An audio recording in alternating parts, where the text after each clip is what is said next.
গরমের জন্য একটা মানুষের মৃত্যু হলেও সেই মৃতদেহটা নিয়ে এসে আমরা নির্বাচন কমিশনের দোরগোড়ায় দাঁড় করিয়ে দেবো, তাই জিজ্ঞেস করবো যে এই মৃত্যুর জন্য দায়ী কি। গ্রীষ্মের তাপদাহী পঞ্চায়েত ভোটের সম্ভাবনায় উদ্বিগ্ন তৃণমূল নেতৃত্ব।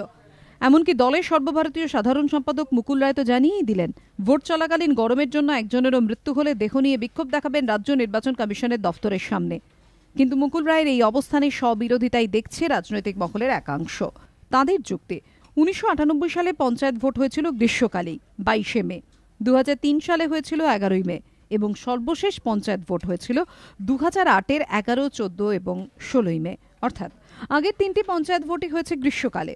বিভিন্ন মহলের প্রশ্ন, তাহলে তখন কেন আপত্তি তোলেনি তৃণমূল? মুকুল রায়ের এই মন্তব্য কি তবে স্ববিরোধী নয়?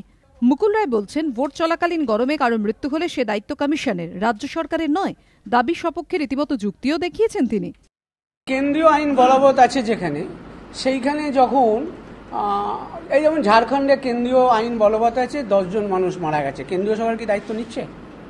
আমরা আমাদের সন্দেহের তীর রাজ্য নির্বাচন কমিশনের দিকেই তুলছি, যাতে তারা এই নির্বাচনকে তারা বিলম্বিত করার চেষ্টা করছে। কিন্তু বিভিন্ন মহলের প্রশ্ন, দায়িত্ব যদি রাজ্য সরকারের না হয় তাহলে রাজ্য নির্বাচন কমিশনেরই বা কেন হবে?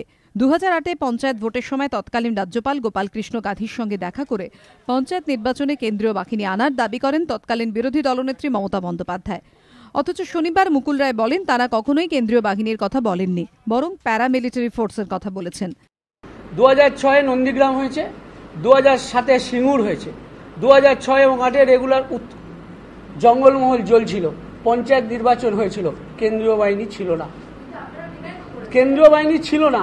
আমরা বলেছিলাম যে কেন্দ্রীয় বাহিনী না, আমরা বলেছিলাম প্যারামিলিটারি ফোর্স দিয়ে নির্বাচন করো, আমরা বলেছিলাম প্রত্যেকটা বুথ আর্ম ফোর্স দিয়ে ম্যানেজ করো, কেন্দ্রীয় বাহিনী বলিনি। যদিও ওয়াকিবহাল মহলের মত, কেন্দ্রীয় বাহিনী এবং প্যারামিলিটারি ফোর্স অর্থাৎ আধা সেনার মধ্যে উল্লেখযোগ্য কোনো তফাৎ নেই। বিভিন্ন মহলের প্রশ্ন, এটাও কি মুকুল রায় স্ববিরোধিতা নয়? এবিপি আনন্দ।